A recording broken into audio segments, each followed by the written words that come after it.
보겠습니다. 할렐루야. 아우 너무 셉니다. 특성이 조금 어설프기는 하지만 여러분들에게 기대가 됩니다. 든든해 보여서 좋습니다. 아멘.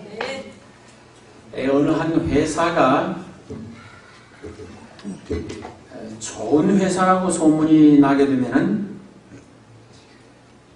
그 회사가 좋아서 좋은 소문이 나는 게 아니라 그 회사에서 근무를 하는 직원들이 좋아서 좋은 회사라고 소문이 나는 것입니다. 또 어느 회사에 좋은 제품이 만들어져 나오면은 왜 그 회사에서 좋은 제품이 만들어질까? 그것은 회사에 근무하는 사람들이 신실하고 좋아서 좋은 제품이 나오는 줄로 압니다. 우리 생명샘 교회가 좋은 소문이 나는 것 감사할 일입니다. 우리 노예안에서 좋은 소문이 났습니다. 또 우리 차봉열 목사님 훌륭한 분이라고 좋은 소문이 나 있습니다. 참 감사할 일입니다. 평소에 늘 자주는 아니지만 같이 운동도 하고 또 뵙고 그러는데 신실하고 참 정직하고 얼마나 좋은지 모르겠습니다. 여러분들 하나님 앞에 감사함으로 섬기고 함께 교회에 갖고 갈 수 있기를 소망합니다. 저는 저희 교회에서 예배를 드릴 때에 다음과 같은 멘트로 시작을 합니다.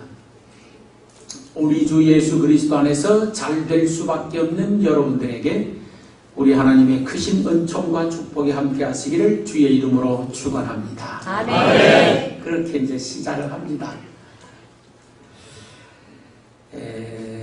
여러분이 본문의 내용을 너무도 잘 아실 것입니다. 이 본문에 나오는 여인이 예수님을 만나기 전에 어떤 사람이었을까 많이 생각해 봄직합니다. 어떤 문헌에 보면은 이 여자가 창기였을 것이다. 몸 팔아서 돈 버는 율락 여성이라는 말이 되겠습니다. 그런 학설도 있습니다. 그 다음에 가늠하다 현장에서 붙들려 죽게 되었을 때에 예수님으로부터 은혜를 입고 구원받은 그 여인이었을 것이다. 또 그런 기록도 있습니다. 또 다른 문헌에는 남편을 6명이나 바꿨지만 여전히 불행하고 고고하고 클클한 가슴을 끌어안고 힘들게 살아가던 여인이 우물가에서 예수님을 만나고 변화가 되어 새 사람이 되었는데 그 여인일 것이다. 그런 얘기가 있습니다. 그런데 오늘 본문에 보면 이런 말이 있습니다. 그 동네에 죄 지은 여자, 그 동네에 죄를 지은 한 여자가 있다라고 하는 기록을 보게 되어지면은 그 당시 풍속으로 보아 틀림없이 창기입니다. 그게 맞습니다. 창기라고 전제를 하고 창립 기념을 하는 날이기도 하고 남성교 의신 예배인데 오늘 드리는 말씀 중에 한 사람만 변화가 되어져도 저는 크게 성공한 설교를 했다고 생각하며 기쁘게 생각할 수 있습니다. 한 사람만 변화가 일어나도 교회는 바꿔질 수 있습니다. 창기였던 그 여인이 예수님을 만난 이후에 놀랍게 변화가 되어집니다. 과거와 전혀 다른 새로운 사람으로 변화를 일으킵니다. 땅에 속한 사람이 하늘에 속한 사람으로 변화가 일어나고 세속적인 사람이 거룩한 사람으로 변화가 일어나고 예수님을 만난 이후에입니다. 창기였던 여인이 성녀로 변화가 일어납니다. 사람은 긍정적으로 변화되어져야 하는데 특별히 예수 그리스도를 나의 구주로 믿는 사람들은 끝없이 또는 지속 반복적으로 긍정적 변화가 일어나야 됩니다. 사람이란 누구든지 말할 것 없이 긍정적으로 변화되지 아니하면 부정적으로 변질될 수밖에 없는 겁니다. 그건 필연적이에요. 뭐 선택해서 되거나 누가 그러라고 해서 그렇게 되는 게 아니라 긍정적으로 변화를 일으키지 아니하면은 그냥 나쁘고 더럽고 지저분하게 변질 태도로 할 수 없이 그렇게 됩니다. 그것은 저도 마찬가지고 여기 앉아 계시는 여러분들도 똑같습니다. 둘 중에 하나예요. 내가 긍정적으로 지속적 변화를 일으키든지 아니면은 변질되든지 둘 중에 하나입니다. 여러분이 긍정적으로 변화될 수 있기를 주의 이름으로 축원합니다. 네. 이 여인은 예수님을 만나고 긍정적으로 변화가 일어납니다. 고무적이고 참 잘한 일이라고 생각됩니다. 예수 믿는 사람들이 변질되면 안 됩니다. 그러니까 참 꼴사납습니다. 불쌍해 보입니다. 가련하고 처량해 보입니다. 절대 부정적으로 변질되지 아니하야 하고 긍정적으로 변화되어져야 합니다. 예를 들어 보세요. 가룟 유다가 얼마나 똑똑한 사람입니까? 예수님 앞에 신뢰받고 신임받고 인정받던 사람입니다. 그런데 그가 변질되지 않습니까? 비참한 인생을 종말 짓습니다. 영원히 저주의 대상이 됩니다. 여러분들은 생명샘 교회 모든 성도들이 날이 가고 달이 가고 해가 바뀜에 따라서 긍정적으로 변화될 수 있기를 축원합니다. 네. 이 교회를 건축했을 때에 제가 저희 교회를 건축하려고 몇 차례 온 경험이 있습니다. 알게 한 번 오고 모르게 두 번 오고. 긍정적으로 변화되면 보기가 참 좋습니다. 주의 종이 신뢰할 수 있고 하나님이 감동하시고 축복하실 수밖에 없을 것입니다. 예를 들자면 늙은이 이빨 빠지듯이 듬성듬성 주일 빼먹는 사람이 목숨을 걸고 주일을 지킨다거나 도대체 기도가 낯설어서 이게 기도하면은 1분도 못했는데 1시간이나 앉아있는 것 같이 지루함을 느낀다거나 이런 사람이 끝없이 기도에 불이 붙고 기도에 열정이 생기는 것은 긍정적 변화입니다. 예수 믿은 지 30년, 40년이 되었는데 아직도 찬송은 낯설어. 세상 유행가는 그렇게 구성지게 잘도 불러내는 사람이 찬송을 하면 왜 그렇게 낯설고 서툰지. 그건 변화되어져야 합니다. 잘 못 믿으신 겁니다. 하나님이 무슨 악보대로 아까 찬송하시는 분들 여기 앞에 리더들은 그래서는 안 된다. 리더들은 철저하게 악보대로 하셔야 됩니다. 아십니까? 그건 악보는 약속이에요. 약속이 틀리면 그때부터 분위기가 깨지는 겁니다. 잘 명심하셔야 돼요. 아무튼 긍정적으로 변화가 되어져야 돼요. 전도 안 하던 사람이 열심히 전도하는 사람으로. 저희 교회는 전도하면서 발이 다 부르트서 피가 나는 걸 저에게 보여준 적이 있어요. 저 그전에는 그렇게 안 했었어요. 열심히 전도하는 사람, 이렇게 변화가 되어지는 것. 헌금 안 하던 사람이 헌금 안 하면은 도저히 마음이 불편해서 교회 못 갈 것 같은 부담감을 가질 수 있도록 긍정적으로 변화되어져야 됩니다. 어쩌다가 헌금을 좀 많이 해야 될 입장이라고 하면 그냥 아래토리가 기운이 빠져서 달달달달달달달 떨던 사람이 재산을 바쳐도 기분이 나이스고 행복하고 즐겁고 기쁜 쪽으로 긍정적 변화가 일어나야 됩니다. 그런 변화가 일어나지 아니하면 평생 동안 예수 믿는 게 답답하고 짐이고 애 터지고 발걸음은 천근만근 무겁고 납덩이 달고 물속에 빠지는 것처럼 교회 가는 것이 힘들고 그렇게 되어 있습니다. 이 예수님을 만나서 변화된 이 여인은 참 긍정적으로 변화되었으니 아주 고무적이고 바람직한 일인데 그래서 예수님으로부터 남달리 사랑을 받게 됩니다. 긍정적으로 변화가 일어나면 첫 번째는 주의 종에게 사랑을 받습니다.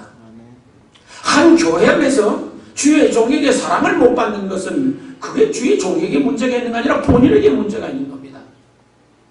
한 회사에서 사장님에게 사랑을 못 받고 인정을 못 받고 신뢰감을 못 얻는다고 하면 그건 사장이 잘못돼서가 아니라 그 직원이 잘못돼서 그러는 겁니다. 내가 긍정적으로 변화가 일어나면 틀림없이 주의 종으로부터 사랑을 받을 뿐만 아니라 더 나아가 우리 하나님으로부터 사랑을 받게 되는 줄 믿습니다. 네. 이 여인이 긍정적으로 변화를 일으킨 다음에 무척 주님을 사랑합니다. 그러니 당연히 주님으로부터 사랑을 받게 되어집니다. 그 내용을 좀 살펴보면은 예수님께서 돌아가시고 무덤에 묻히시지 않았습니까? 그때 아주 삼엄하게 경비를 하고 이제 분위기는 아주 무섭습니다. 자칫 잘못해서 예수쟁이라고 잡혔다가는 뭐 좀 혼이 나냐 마느냐 그런 게 아니라 죽느냐 사느냐의 문제이지 않습니까? 그런 상황에 제자들은 다 뿔뿔이 흩어지고 또 모여서 숨도 크게 쉬지 못하고 쥐죽은 듯 문 걸어 잠그고 그러고 있을 때 이 여인은 예수님의 무덤을 찾아가지 않습니다.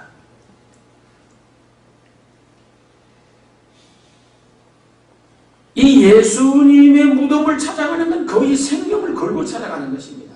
그렇게 예수님을 사랑했습니다. 여러분이 예수 그리스도를 구주로 믿고 날이 가고 달이 가고 해가 바뀌면서 긍정적으로 변화를 일으키는데 예수님을 뜨겁게 사랑할 수 있기를 소망합니다. 그러면 주님으로부터 사랑을 받고 그것은 곧 주님으로부터 복을 받아서 미래를 행복하게 살아갈 수 있다라고 하는 증거가 되어집니다. 어느 날 예수님께서 오늘 본문의 내용입니다. 바리새인 집에 들어가 계시는데 이때 여인이 찾아왔습니다.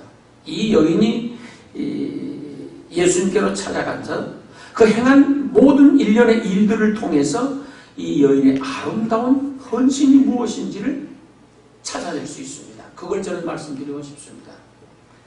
향유 담은 옥합을 가지고 와서 예수의 뒤로 그 발 곁에 서서 울며 눈물로 그 발을 적시고 자기 머리털로 닦고 그 발에 입 맞추고 향유를 부으니 그렇게 되어 있습니다. 아름다운 헌신이란 무엇인가? 아름다운 헌신이 무엇일까? 그것은 첫 번째 예수님의 뒤에 서는 겁니다. 헌신이란 무엇인가? 예수님 뒤에 조용히 서는 것이 옳습니다. 그게 헌신입니다. 이걸 다른 말로 표현하면 겸손이라는 뜻입니다. 헌신이란 예수님보다 앞서는 것 아니며 말씀보다 앞서는 것 아니고 주의 종보다 앞서는 것 아닙니다. 저희 교회로 가보면 저보다 훨씬 공부를 많이 했고 세상적으로 지위도 있고 자랑할 것도 참 많고 지금까지 살아온 삶의 업적이 상당히 큽니다. 그런 분들이 계시는데 그런 분들을 왜 교회 대명교회 목사로 세우지 않고 부족하고 좀 못나고 9달 한 30일쯤 되는 나를 목사로 세웠을까?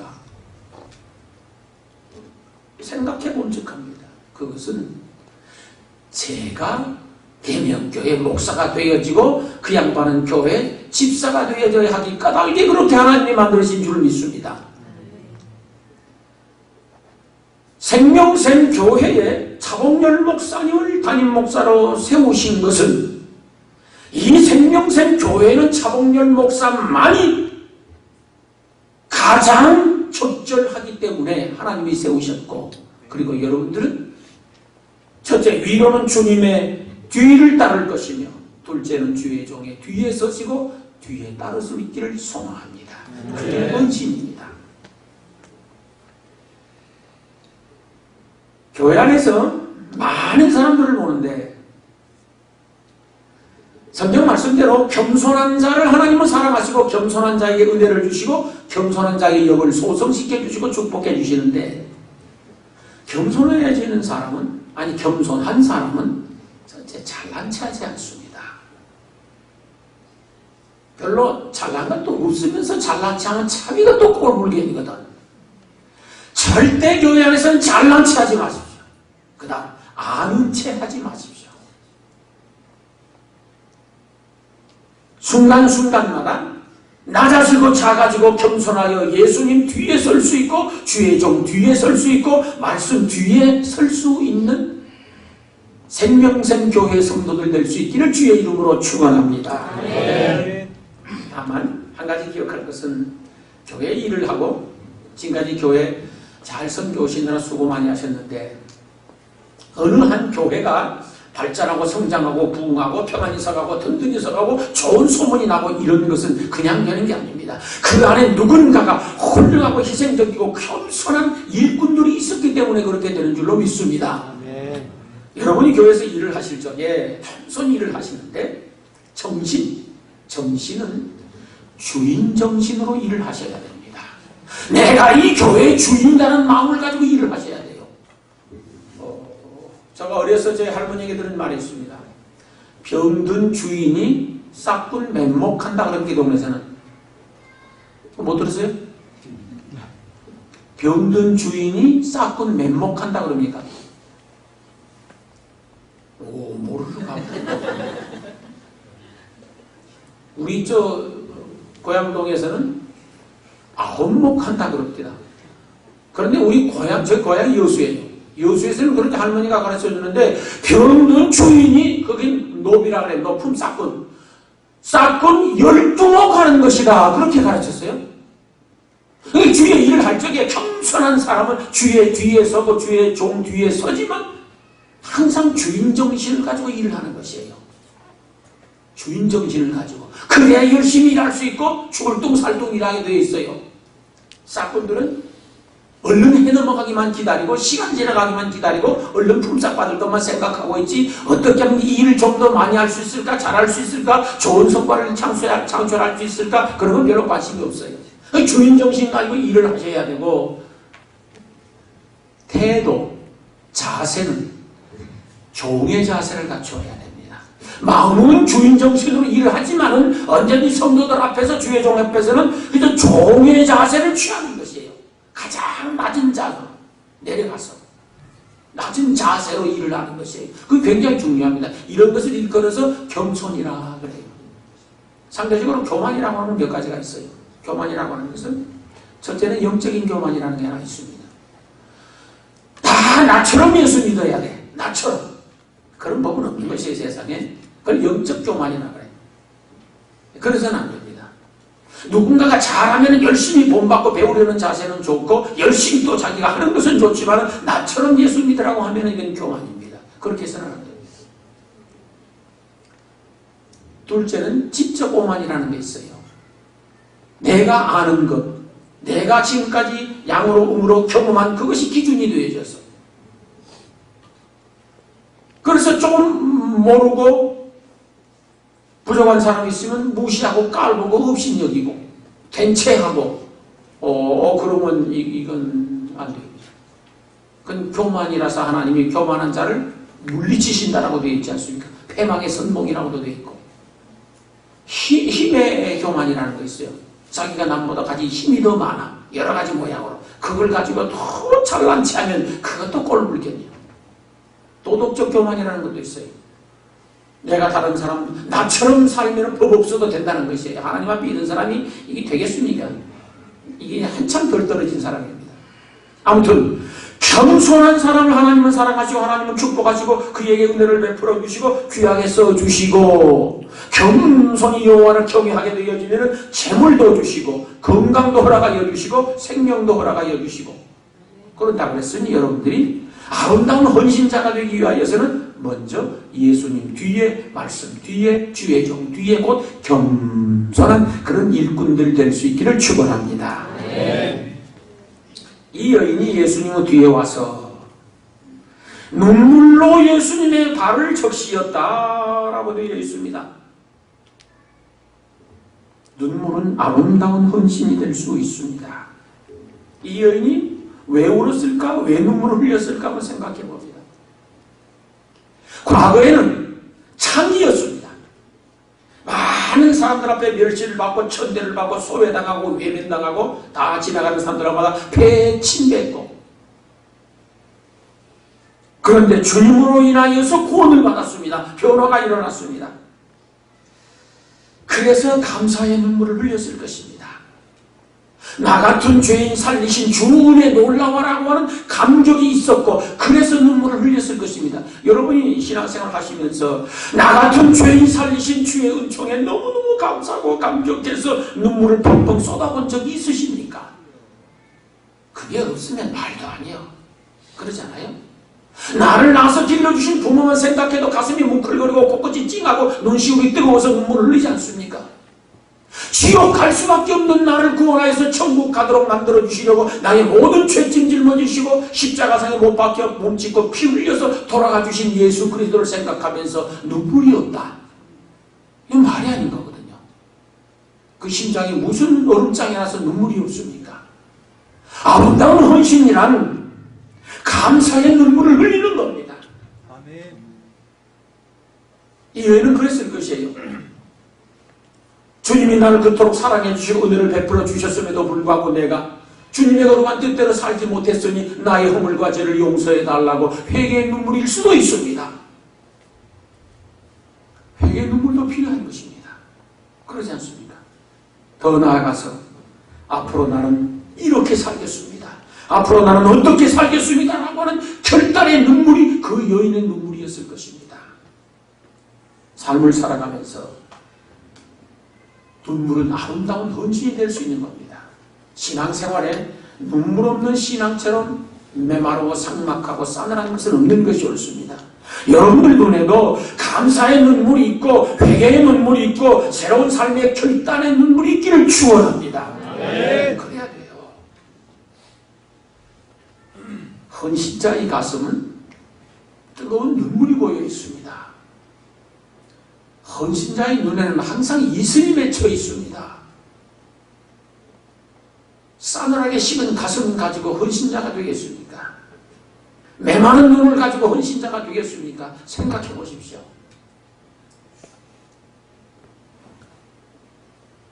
여러분의 가슴이 싸늘하게 식어 있어서는 헌신할 수가 없습니다. 냉랭한 가슴 가지고 헌신이 가능합니까? 이거 뭐 죽어서 예수 믿는 것이고 도살장에 끌려간 망아지처럼 어쩔 수 없어서 끌려가는 그런 신앙이죠. 참 불행한 신앙생활입니다. 그래서는 안 됩니다. 뜨거운 가슴을 가지고 뭉클거리는 가슴을 가지고 찡한 코끝을 가지고 뜨거운 눈시울을 가지고 주님 앞에 헌신하고 봉사하고 찬양하고 기도하고 일하실 적에 은혜가 될 것이며 하나님은 감동하시리라고 믿습니다. 아멘. 아름다운 헌신이라 눈물로 예배당 바닥을 적시는 것입니다. 사실은 그게 예수님의 발등상입니다. 아멘. 나 같은 죄인 살리신 주문의 놀라워라는 감동을 가지고 예배당 바닥을 눈물로 적실 수 있는 사람만이 정말 아름다운 헌신자입니다. 그 사람은 이 교회 안에 국보적인 인물입니다. 그런 사람들 때문에 교회는 맥을 이어나가는 것이며 아름다운 전통을 갖고 가는 것입니다.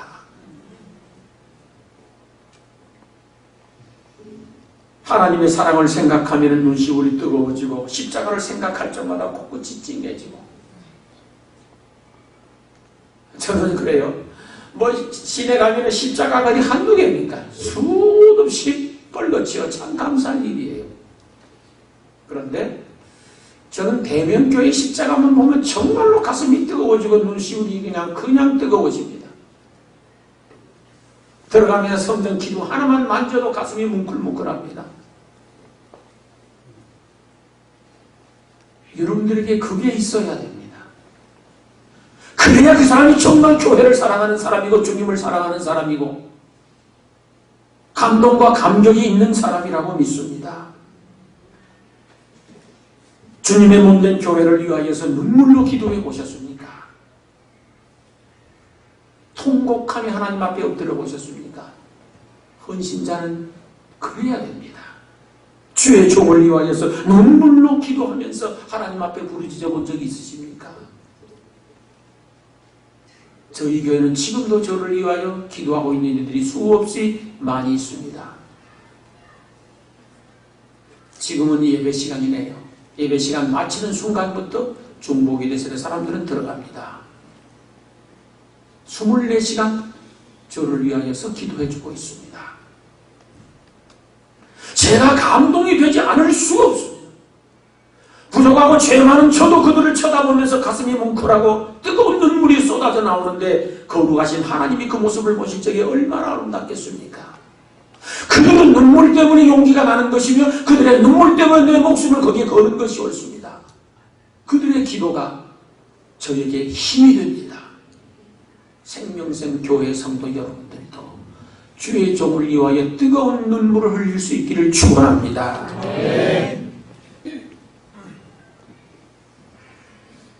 루터가 그 말을 했을 것입니다. 우리 그리스도인들에게는 5 종류의 아버지가 있다고. 첫째, 하늘에 계신 천부가 계신다. 둘째, 나라를 다스리는 국부가 계시니 곧 임금이고 왕입니다. 하늘의 천부는 하나님을 말씀하시는 겁니다. 셋째, 나를 가르치고 교육하는 사부가 계신다. 이제 하산해라. 그 사부를 말하는 거예요. 지금 선생님도 아버지라고 가르쳤습니다. 네 번째, 나를 낳아서 키워주신 생부가 있다 그랬습니다. 천부, 국부, 사부, 생부, 마지막 내 믿음의 아버지가 있으니 신부라, 그렇게 말을 했습니다. 그때는 캐톨릭이니까요. 신부란 말은 신도들의 아버지라는 뜻입니다. 여러분 믿음의 아버지인 차봉열 목사님을 위하여서 눈물로 기도할 수 있기를 소망합니다. 그래야 됩니다. 저희 교회에서는 그렇습니다. 저희 교회에서 참 세상 교회에서 듣지 못한 소리를 저는 많이 들었어요. 목사님은 우리 교회의 간판입니다. 그 말에 난 처음에 뭔 말인가 그랬어. 목사님은 우리 교회의 간판이래. 그게 뭔 말이에요 내가 그러니까. 전체 사람이요, 뭐 물건을 사러 들어가면 간판부터 봅니다 그러더라고. 그런데요, 나는 그때까지만 해도 이게 안 돌아가는 거나 지금. 설명을 하는데 그 말이 맞더라고. 간판이 좋아야 눈에 딱 뜨이고 먼저 그 집에 들어가고 싶은 것이에요. 아주 소문이 잘 나기 전에는 그게 맞습니다. 목사님 우리 교회 간판입니다. 우리는 못 배웠어도 목사님은 많이 배우셔야 됩니다. 거기 옛날에 저희 부친이 하던 소리를 교회 집사들이 했어요. 목사님이 잘 살아야 우리가 잘 삽니다. 목사님이 잘 돼야 우리가 잘 됩니다. 한 노예니까 그냥 가서 물으면 아십니다.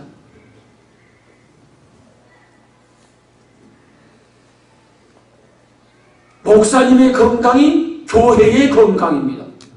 이 사람들 어디서 이런 소리를 듣고 왔는지 나는 모르겠어요. 근데 어디서도 그런 소리 한 사람들 없어. 자기들이 알아서 하는 소리 알고 보여요. 사실 그걸 알아야 돼요. 목사의 건강이 교회의 건강이어야 됩니다. 많은 분들은, 목사님들은 좀 가난해도 상관없고 못 살아도 상관없고 어찌 가든지 나는 잘 살아야 돼. 나는.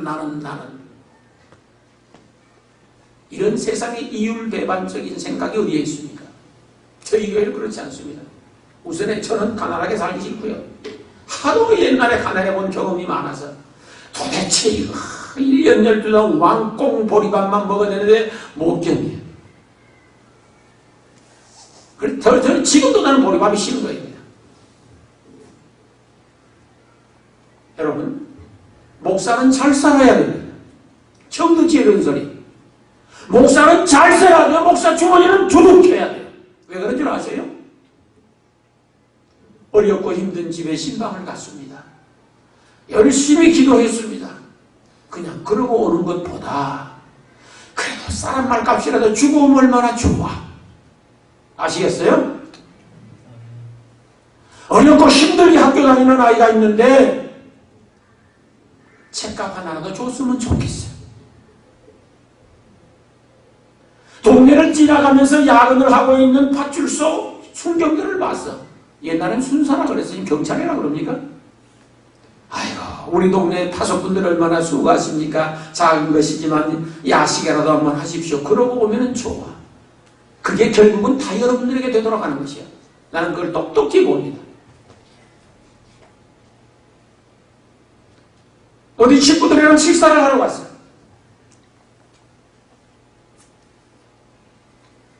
그래도 배고도 낯짝이 있다고 한 번은 얻어먹었으면 한 번은 대접해야 될 거 아니에요. 화장실을 갈까 신발을 풀었다 다시 묶어야 될까 이러고 있으면 비참한 일이에요. 서점에 갔습니다. 너무 좋은 책이 있습니다. 제목만 봐도 이건 기가 막혀. 성경 전서 새 찬송가. 와 이건 대박이다. 너무 좋아. 근데 목차를 보더니 되게요. 아우 목차를 보니까 너무 내용이 좋은 것 같습니다. 그 다음에 제일 뒤에를 봐. 왜 그래요? 저 동네는 전혀 모르는 사람들 같이 쳐다봐요. 이렇게 악을 쏘고 잠자는 사람 보면 이 사람 신기한 놈이에요. 이 사람들을 그래서 화성인이라고 해요. 예배 시간에 무슨 제대로 잠을 잡니까 세상에. 그러지 않아요? 밤에 못하는 것이요 가서. 더군다나 나이 든 사람이 나는 남의 낮에 잠자고 있으면 저 양반 밤에 가서 할 일도 없는데 못하고 있나 싶어서. 젊은 사람들은 이해나 된다. 그러지 않아요?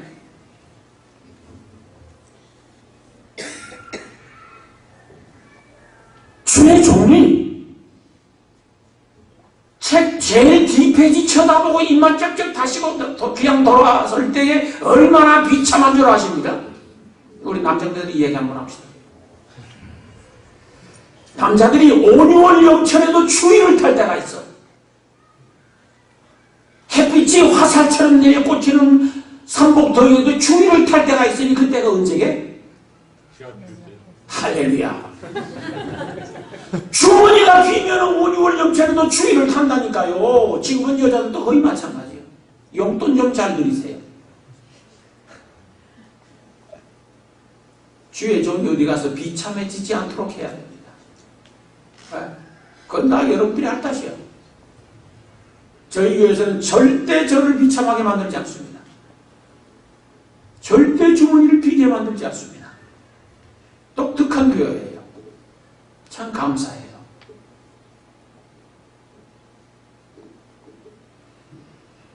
주의 종을 위하여서 눈물로 기도할 수 있는 사람은 참으로 아름다운 헌신자라고 생각이 되어집니다. 주의 몸된 교회에 눈물로 바닥을 적시십시오. 하나님은 틀림없이 그 눈물이 웃음이 되도록 축복해 주시리라 믿습니다. 네. 여인이 눈물로 예수님의 발을 적시고 자기 머리털을 풀어서 예수님의 발을 닦았다라고 되어 있습니다. 여자의 머리란 순결을 상징하는 것이죠. 정말 소중한 것입니다. 지금이야 뭐 잘랐다가 늘렸다가 볶았다가 구웠다가 삶았다가 뭐 이놈을 별짓을 다 하는 게 여자들이더만 사실은. 그런데 저희가 어렸을 적에 누나가 시집을 가는데 그 긴 머리를 평생 안 잘랐어요. 그리고 시집 갈 때 머리를 자르는 머리를 자를 때가 지금도 생생한 게 얼마나 우는지. 머리를 잘라놓고 그런 게 울더라고. 난 근데 몰랐어요 그게. 아마 지금부터 고생문이 열린다라고 생각해서 울었나 모르겠어요. 그러는데 이 당시 여자들의 머릿결이란 긴 머리죠. 자기 자신의 순결을 상징할 뿐만 아니라 여자의 자존심이고 여자의 심벌이고 여자의 상징이에요 이게 지금. 그 머리털을 풀어서 예수님의 발을 닦는 것입니다. 지금처럼 바싹 잘라버려서 어떻게 닦여서 갔다가 머리로 비벼야지. 뭐 기니까 가서 닦는 것이요. 먼지 묻은 예수님의 발을 자기 그 생명 같은 머리털로 닦아드리는 것입니다. 상상이 되십니까? 더러워진 예수님의 발, 거기는 뭐 우리들처럼 뭐 구두 신고 무슨 뭐 양말 신고 이런 거 아니잖아요. 거기는 그냥 바싹 마른 동네에다가 먼지는 푹석푹석 일어나는 게 덥기는 하죠. 그러니까 샌들만 신고 다니는 것이라고 맨발로 다 맨발로 샌들 신고 다녀요. 그런데 그 예수님의 발을 눈물로 적시고 자기 머리털을 풀어서 깨끗이 다 닦아드리는 것이 옳습니다. 이것은 자기 일생을 예수님을 위하여 헌신하겠다라고 하는 결단입니다. 그 표현이에요. 그렇지 않고는 못하는 겁니다. 여러분들도 여러분의 마음의 머리털을 풀어서 예수님의 발을 닦을 수 있기를 소망합니다. 네. 여러분의 정성의 머리털을 풀어서 예배당 바닥을 닦을 수 있어야 됩니다. 그것이 아름다운 헌신입니다.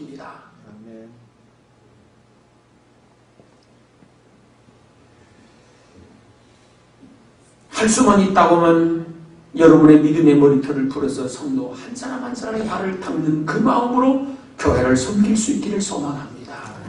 그게 아름다운 헌신입니다. 못할 것 같아도 할 수 있는 것이에요. 다. 세상 만사 인생살이는 마음 먹기 나름이라고 사실은요. 생명의 그것이 마음에서 난다고 그러지 않습니까? 그것이 마음 먹기 나름이에요. 마음 먹고 하면 하는 것이에요. 예년이 얼마나 주님께 헌신을 작정하고 결단하고 다짐했으면 자기의 머리털을 풀어서 떼먹고 더러운 예수님의 발을 닦겠습니까? 그 마음이 생명샘 교회의 성도 여러분들에게도 있기를 축원합니다. 그리고 예수님의 발에 연신 입을 맞추었습니다. 입을 맞춘다라고 하는 것은 사랑하는 사람끼리 가능합니다. 목숨 걸고 사랑하는 사람은 입에 입을 맞추는 것뿐만 아니라 발에 입을 맞출 수 있습니다. 가능하지 않습니까?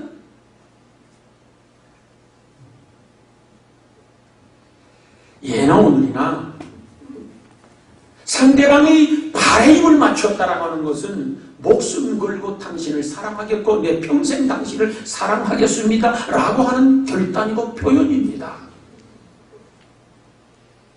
참 아름다운 헌신이지 않습니까?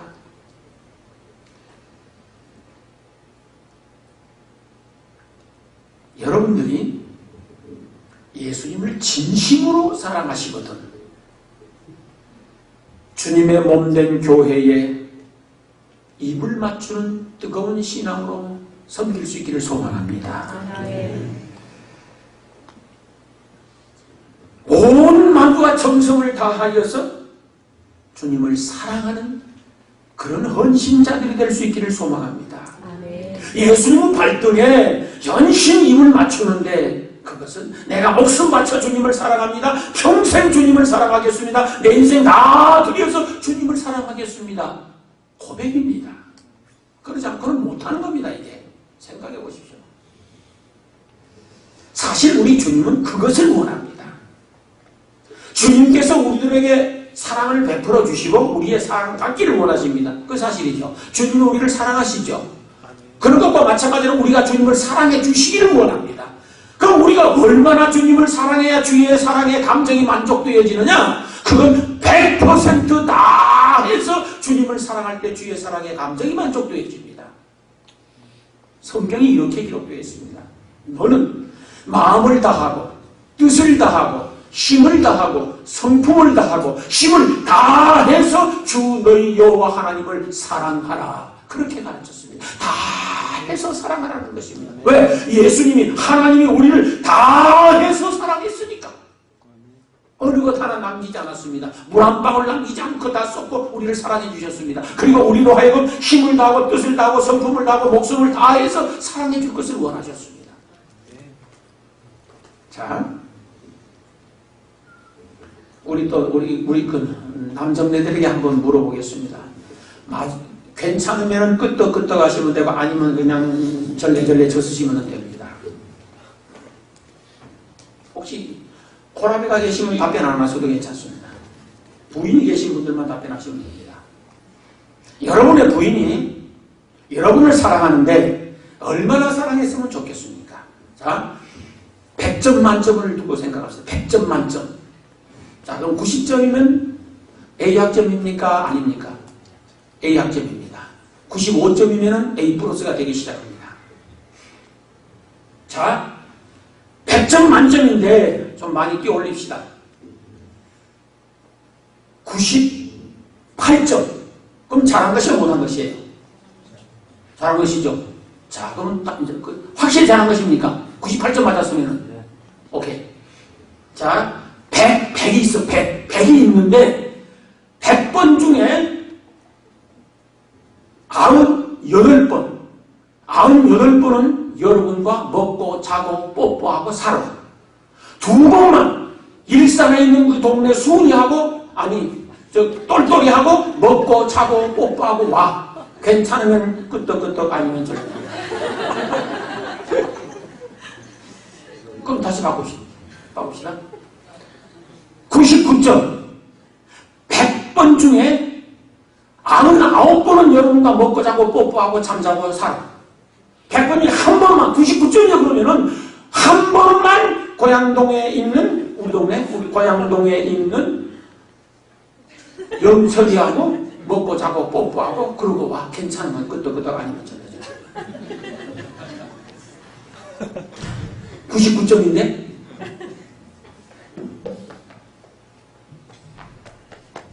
부인들께 묻겠습니다. 엄마. 아니 그러면 남편은 없는 과부들 놔두고 할머니건 젊은이건 상관없습니다. 남편 계시는 분들만 손 한번 들어주세요. 남편 계시는 분들만 손 들어봐요. 남편 계시, 오케이. 여러분의 남편이 바로 합시다. 99.5가가 100 중에 99번은 여러분하고 먹고 자고 뽀뽀하고 응하고 다 같이 살아. 그 다음에 100번에 한 번만 저 천호동에 있는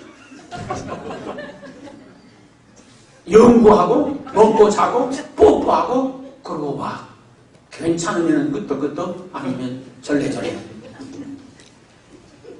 손은 안 흔들려도 돼요. 보세요. 죄 많은 저희들도 어떻게 보면 하나님의 거룩성 앞에 우리 자신을 홀랑 벗겨놓고 보게 되어지면은 참으로 부족한데 너무 많고 허물된데 죄악된 너무도 많은 사람들이지 않습니까?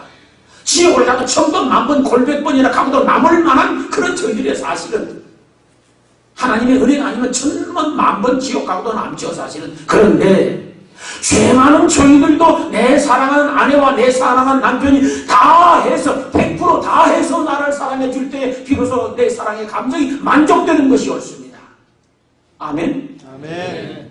100번에 한 번만 어긋나도 못 사는 것이에요. 그런데 거룩하신 하나님이, 거룩하신 예수님이 다 해서 사랑해드리지 아니하면 만족할 수 있겠습니까 사실은?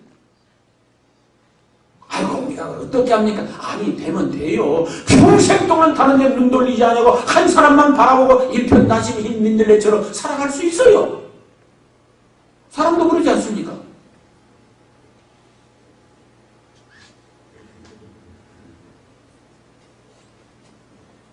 주님께 입을 맞추는데 그것도 볼에 맞추는 게 아니라 발등에다 그렇게 맞춘다고요. 연신 목숨 걸고 사랑하고 평생 사랑하고 자기 인생 다 해서 사랑하겠다라고 하는 표현인 줄로 믿습니다.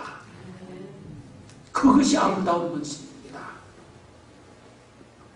구약성경에서 특별히 하나님을 사랑하라고 많이 가르치는데 그 사랑은 두 가지 감정으로 사랑하는 것입니다.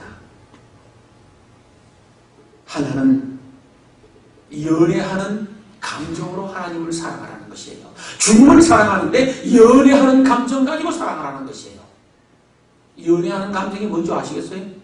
막 뜨겁고 간절하고 열렬하고 불이 활활 타 붙는 것 같은 그것이 연애하는 감정이에요. 아닌 것 같이 보지 마세요. 그게 연애하는 감정. 아니 그 전에 어느 날 저희 집에 나 서울에 있을 적에 아니 어느 한 달은 전화비가 너무 많이 나올 거예요. 내가 전화를 그렇게 쓴 일이 없는데 도대체 그 평균치라는 게 있잖아요. 되게 너무 전화비가 많이 나왔어요. 이상하다. 그래서 추적을 해봤어. 추적을 해고 왔었더니만 이 둘째 딸년이 입을 뒤집어 쓰고 지 방에 가서 밤새 지 애인하고 전화를 날마다 해야 되는 것이요. 그래서 전화비가 수십만 원 나왔어. 그때 가정전화가. 그래야 맞아. 아시겠어요? 그래야 맞아. 연애란. 당신 없으면 못 살겠다라는 것. 당신만 내 인생의 전부라는 것. 그래서 나의 달이여 별이여 태양이여 번개불이여 캔동불이여 이게 연애하는 감정이라고 뜨거운 불처럼. 옛날에 사람들은 그렇게 표현이 있어서 모르겠다 이 동네는 지금. 당신 없는 인생은 뭐요? 오케이. 안고 없는 찐빵이요. 그 다음에 또 뭐? 그렇게 말 안 했어요. 그냥. 오아시스 없는 사막이요. 그렇게 말했어요. 그게 연애하는 감정. 하나님을 사랑하는데 그렇게 뜨겁고 열렬하고 각별한 감정을 가지고 사랑하는 것이에요. 그게 없으면 안 돼요. 박은만 목사가 만들어내온 사랑의 정의라는 게 하나 있습니다. 그게 뭐냐면 뜨거운 사랑은 아까 보고 또 보고 금방 보고 또 봤는데 이따 보고 또 보고 싶은 것이요. 그러니까 나는 연애를 해봐서 알아요. 사랑의 감정이 뜨거워지면 아까 보고 또 보고 금방 보고 또 봤는데 이따 보고 또 보고 싶은 것이에요. 그게 사실이에요. 아까 보고 또 보고 금방 보고 또 봤는데 뭘 이따 보고 또 봐. 그럼 이미 그건 식은 것이에요. 그래 안 해요? 마지막 끄떡끄떡. 교회 사람도 마찬가지예요. 교회를 사랑하고 주의 몸된 교회를 사랑하는 사람은 아까 오고 또 오고 금방 오고 또 왔는데 이따 오고 또 오고 싶은 것이에요. 찬양을 좋아하는 사람은 아까 부르고 또 부르고 금방 부르고 또 불렀는데 이따 부르고 또 부르고 싶은 것이에요. 기도 좋아하는 사람은 마찬가지로 아까 하고 또 하고 금방 하고 또 했는데 이따 하고 또 하고 싶은 것이에요. 그게 뜨거운 사랑의 감정이에요. 개인 같은 그 감정 가지고 하나님을 사랑하라고 성경에서는 가르친 것이에요. 근데 이것만 가지면 부족하고 모자라니까 우정 같은 감정을 같이 겸비해야 된다라고 성경은 가르칩니다. 우정 같은 감정. 우정이라는 건 뭐예요? 오, 당신은 뭐, 당신 없는 인생은 뭐, 안고 없는 찐빵, 이런 거 아니잖아요. 나의 다리에 별이에 태양이에 번개뿌리에 뭐 이런 거 아니잖아요. 우정이라고 하는 것은 아무리 중마고라고 하더라도 1년 내내 한 번도 안 봐도 아무렇지도 않아. 그래도 만나면 반가워. 그렇죠? 10년 동안 못 만났는데도 또 만나면 반가워. 생각하면 또 그리워. 그게 우정이에요. 그래서 연애하는 감정의 사랑이란 모닥불 같은 것이라고 하면은 우정의 감정이란 화롯불 같은 것이에요. 은근하면서도 오래가 친구하고 연애, 진짜 친구, 우정을 가지고 있는 친구와의 관계에서 어쩌다가 친구가 1년 내내 전화 한 통화도 없어. 그러니까 열불나서 나 못 살겠네. 나 미치겠네. 환장하겠네. 뚜껑 열린다. 그런 사람 봤어요 혹시? 친구가 전화 안 한다고 그냥 미치겠네. 환장하겠네. 그런 사람 봤어요? 그러면 그건 좀 이상한 사람이야. 그러지 않아요? 그걸 두고 게이라 그래.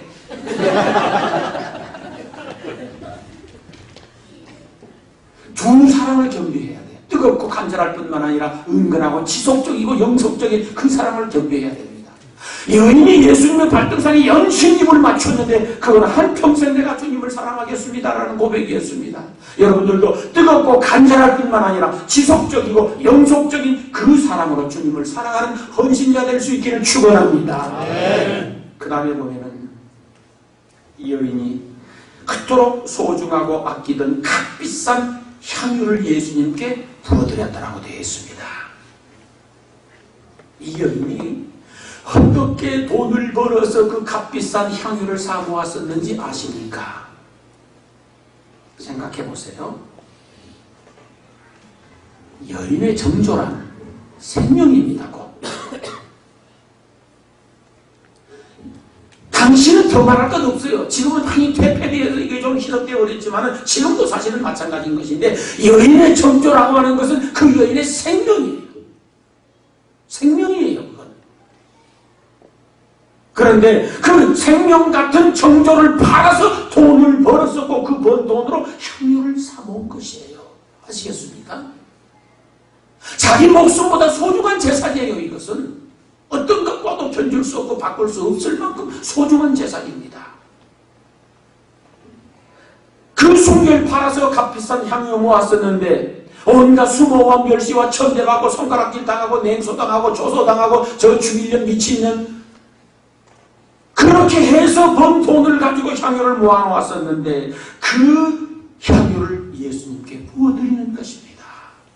무엇을 의미하겠습니까? 자기 모든 것을 예수님께 다 드리는 겁니다. 지금 단순히 돈을 드렸다고 생각하시면 안 됩니다. 목숨 같은 향유를 예수님께 부어드리는데 이것은 참으로 아름다운 헌신이고 진정한 헌신인 줄로 믿습니다. 이 여인이 예수님을 얼마나 사랑했었는지 짐작이 가지 않습니까? 이때 제자들이 이 여인을 책망하고 비난하면서 왜 그 값비싼 향유를 허비하느냐고 말하라. 허비한다고. 그러나 예수님은 잘했다고 칭찬을 합니다. 그리고 비유를 들어서 말씀하시는데 50데나리온 빚진 사람이 있고 500데나리온 빚진 사람이 있다. 이 두 사람이 똑같이 탕감을 받았는데 누가 더 감사하는 마음이 크겠느냐? 제자들이 당연히 베드로가 답변합니다만, 예, 500데나리온이라고 하는 많은 돈을 탕감받는 사람이 더 감사하겠습니다. 바로 그것이다. 이놈들은 나에게 셋대물 하나 떠다가 발 씻어준 일 없다. 그런데 이 여인은 이렇게 하지 않느냐? 무슨 말이냐고 하면은, 네가 정말로 죽을 죄인이었었는데 주님 때문에 살게 되었고, 지옥 갈 수밖에 없는 사람인데 천국 갈 수밖에 없는 사람이 되었고, 영원히 망쳐들 수밖에 없고 안 될 수밖에 없는 사람인데 잘 될 수밖에 없고 복을 받을 수밖에 없는 사람이 되었다라고 은혜 많은 사람이라고 믿거든 향유를 주님께 부어드리는 것 허비로 생각하지 말라라는 겁니다. 사랑은 허비가 아닌 것이 옳습니다. 많은 사람들이 자칫 잘못 생각하면은 사랑으로 드리는 향유를 낭비라고 생각하고 허비라고 생각하는 경우들이 있는데, 그렇지 않습니다. 사랑으로 드리는 향유는 낭비가 아닙니다. 믿음으로 드리는 향유는 낭비가 아닙니다. 진정한 헌신입니다. 여러분들도 아름다운 헌신자가 될 수 있기를 소망합니다. 누구보다도 나는 더 많은 은혜를 입은 사람이야. 정말 나는 하나님 앞에서 벌 받을 수밖에 없는 사람인데, 하나님께서 지금까지 나를 살려주셨고 용서해 주셨고 은혜를 베풀어 주셨고 이 믿음을 지켜갈 수 있도록 해주셨으니 나는 남달리 은혜를 입은 사람이야. 그래서 향유 옥합을 깨뜨려 주님께 부어드릴 수 있기를 축원합니다. 이 1년의 일을 쭉 해가는 데는 마지막입니다. 정말 지대한 용기가 필요했을 것입니다. 보십시오. 아무리 예수님을 사랑하는 여인이었다고 하더라도 용기가 없으면 그 자리에 나타날 수가 없습니다. 왜? 장기였었기 때문에 수많은 사람들이 손가락질하고 침뱉고 더럽다고 폐하고 고개 돌리고 외면하고 비난하고 까딱하면 돌멩이 던져서 죽이려고 하기 때문에 보통 용기 없어서는 그 자리에 나타날 수가 없습니다. 도저히 나타날 수가 없습니다. 숨어 사는, 음지에 사는 여자이지 않습니까? 그런데 이 여인에게는 용기가 있었습니다. 아무리 마음은 간절하다고 하더라도 용기가 없으면 값비싼 향유를 예수님께 부어드릴 수 없습니다. 마음뿐이지. 믿음은 용기입니다. 헌신은 용기입니다. 용기 있는 자만이 가능합니다. 믿음은 있지만 용기가 없으면, 마음은 간절하지만 용기가 없으면 어떻게 머리털 풀어 예수님 발을 닦을 수가 있겠습니까? 생각해 보십시오. 평생 자기 성조 바쳐 모아놓은 그 향유를 부어드릴 수가 있겠습니까? 용기 없으면 생각뿐입니다. 용기 없으면 핑계가 앞서게 되어 있습니다.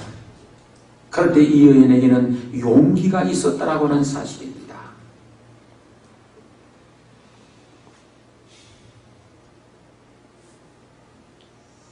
여러분들이 야구장에 가보셨습니까? 또는 축구장에 가보셨습니까? 가보시면 거기에 두 종류의 사람이 있습니다. 한 종류의 사람은 관중석에 앉아있는 사람들입니다. 관중석에 관객이 꽉 차 있는데 그 자리는 편안한 자리입니다. 거기서 재밌게 놀고 먹고 마시고 웃고 장난치고, 그 다음에 운동장에서 뛰는 선수들을 평가하면서 잘한다 못한다, 저것도 선수냐 안 선수냐 김 선수냐 긴 소리 짧은 소리 다 해댑니다. 운동장에는 운동선수들이 뜁니다. 그들은 땀을 뿔뿔 흘리면서 이리 뛰고 저리 뛰고 동서남북 사방팔방으로 목숨 걸고 달려 뜁니다. 아무리 힘들고 어렵고 피곤해도 쉴 틈도 없습니다. 그런데 관중석, 평안한 그 관중석에 앉아있는 사람들과 운동장에서 뛰는 선수의 단점이 있습니다. 관중석은 편안한 자리이기는 해도 상급이 없습니다. 아셔야 됩니다. 관중석은 자유로운 자리이기는 하지만은 보상이 없습니다. 운동장에서 뛰는 선수들은 힘들고 어렵고 고달픈 자리이지만 거기는 상급이 있습니다. 고통스러운 자리이기는 하지만은 영광이 있는 자리입니다. 무엇을 말씀드리고 싶은 거니는 여러분들이 아름다운 헌신자가 되려고 하면은 관중석에서 뛰어내려 운동장으로 나오셔야 됩니다. 그건 무엇이 필요하냐? 용기가 필요한 것이요. 그건 용기가 필요한 것입니다. 하나님의 상 받기를 원하시거든 관중석에서 앉아있지 마시고 운동장으로 내려올 수 있는 용기를 갖기를 소망합니다. 네. 하나님의 놀라운 축복을 받기 원하거든 관중석에 앉아있지 말고 용기 내어서 운동장으로 헌신의 자리로 내려오셔야 됩니다. 이 여인이 용기 없으면 못하는 일이었습니다. 사실 주의 사랑받기를 원하십니까? 주의 종에 특별한 관심 받기를 원하십니까? 그러거든 관중석에서 운동장으로 내려오십시오. 저희 교회는 제 왕팬들이 상당히 많이 있습니다. 근데 이 왕팬들에게도 문제가 있었는데 나한테 늘 꾸중을 듣는데 왕팬이면 좋아. 질투심이 많아요. 이거 여자들이 유난히 그래. 남자들은 그냥 속으로만 불고 말아대게. 누가 조금 잘하면은 그걸 못 봐서 아주 그냥 잡아먹으려고 그래. 아주 그냥 떼거리로. 나는 거의 그냥 죽여놔야 되는데 아주. 자, 교회 안에서 누가 정말 잘하는 사람이 있습니다. 그런 것들이랑 본받으십시오. 칭찬해주고 배우십시오. 그래야 되지 않습니까? 나도 저렇게 열심히 해서 주의 종에게 총애를 받고 사랑을 입어야지. 저는 이렇게 생각해요. 최소한 눈에 보이는 주의 종에게조차도 사랑을 받지 못하고 외면을 당하고 있다고 하면 어떻게 보이지 않는 하나님께 사랑을 받고 은혜를 입고 복을 받을 수 있겠느냐고. 제 말이 틀렸습니까? 맞습니다, 여러분. 눈에 보이는 목사의 마음조차도 감동을 못 시킨다고 하면 하나님의 마음을 어떻게 감동을 시킵니까? 그렇잖아요. 여러분들이 아름다운 헌신자가 되어지면은 당연히 보상이 따르게 되어 있습니다. 저희 교회에 이런 분들이 계셨어요. 소위 이제 불평분들 중에 아유, 우리 목사님은 누구 어느 권사님 어느 집사님만 사랑하고 항상 그러고 놀기만 하고 먹기만 하고 그러면서 불평을 막 해야 돼. 그래서 제가 공개적으로 이 얘기를 했습니다. 자, 내가 누구를 제일 많이 만나겠으며 누구와 제일 많이 대화를 나누고 누구와 제일 밥을 많이 먹고 누구와 제일 많이 시간을 보내겠습니까? 1년에 어쩌다가 한 번 집에 와서 예배 드려달라고 말하는 사람과 가까웠고 많이 얘기하고 많이 사랑 나누고 많이 밥 먹고 많이 시간 보내고 그러겠습니까? 거의 매주간 2-3번 아니면 4번 5번까지 교회에 나와서 열심히 일하고 헌신하고 봉사하고 전도하고 교회랑 바닥 닦고 쓸고 하는 사람들과 자주 만나고 자주 얘기하고 자주 밥 먹고 자주 놀겠습니까? 여러분 어떻게 생각하셔요? 그 사람만 편해서 그러는 게 아니에요. 눈에 자주 띄니까 그러는 것이에요. 자주 만나니까 그러는 것이에요. 제일 자주 많이 만나는 사람은 저희 장로님이십니다. 우리 장로님은 거의 붙어 살죠. 왜 그래요? 장로님이 가까이 와 계시니까 그러는 것이에요. 그러잖아요? 순간순간마다 헌신의 자리로 내려오십시오. 그건 용기입니다. 잘하는 사람이 있거든 비방하지 말고 배우고 본받고 나도 저 사람보다 더 잘해서 주의 종의 사랑도 받고 총애도 있고 하나님의 은혜도 있고 복도 받아야지. 그렇게 마음을 가지셔야 맞습니다. 그 사람이 제대로 된 헌신자가 될 수 있습니다. 사랑하는 생명샘교회 성도 여러분, 겸손히 섬기는 아름다운 헌신자가 될 수 있기를 소망합니다. 눈물로 예수님의 발을 적시고 예수님의 발등상인 예배당을 적실 수 있기를 소망합니다. 여러분의 정성과 믿음과 마음의 머리털을 풀어서 예수님의 발을 닦아드리는 아름다운 헌신자가 되기를 소망하고 생명보다도 더 소중하게 모았었던 향유를 예수님께 부어드릴 수 있는 그 믿음 가질 수 있기를 소망합니다. 이 일을 이루기 위하여서 용기 있는 헌신자들이 될 수 있기를 주의 이름으로 축원합니다. 기도하시겠습니다. 거룩하신 하나님 아버지, 우리 생명샘교회 모든 성도들이 아름다운 헌신자가 되어져서 주의 종에게 인정과 사랑과 총애를 받고 하나님의 은혜와 축복을 풍성히 받아 누리며 이생명생교회를 아름답게 이끌어가고 아름다운 정통을 남기는 축복된 사람들 되게 하여 주옵소서. 예수님의 이름으로 기도드리옵나이다. 아멘.